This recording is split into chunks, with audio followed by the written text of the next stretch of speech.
Right now, a Pennsylvania lawmaker is hoping to crack down on ghost guns in the new year. Ghost guns, also known as privately made firearms, do not have serial numbers, making them difficult for law enforcement to trace. Investigative reporter Liz Crawford spoke with the ATF about the dangers these weapons pose and the state representative looking to regulate 3D printed firearms.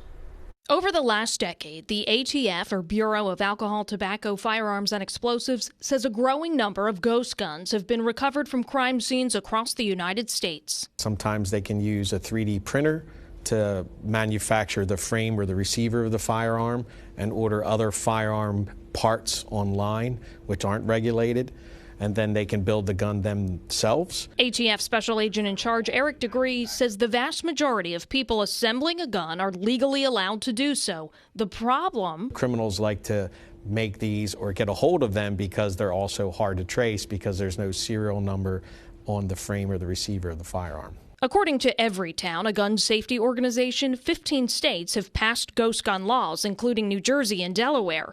In Pennsylvania, there's currently no regulation. Representative Melissa Shusterman, a Democrat from Chester County, is looking to change that when the new session starts in 2025. My legislation would treat 3D printed firearms as actual firearms under the law. So that means one must get a manufacturing license. Shusterman tried to pass similar legislation last session, but it stalled. She said it can be difficult to pass any gun laws in PA's split legislature, but this time she's asking for bipartisan support. Do you think you can get this law passed? I actually have high hopes to get this law passed. It's a very common sense law. We need to treat the 3D printed firearms and the firearm parts like we treat any other firearm that people are registering for here in Pennsylvania. The ATF showed us a variety of ghost guns recovered at crime scenes, either made via 3D printer or parts kit.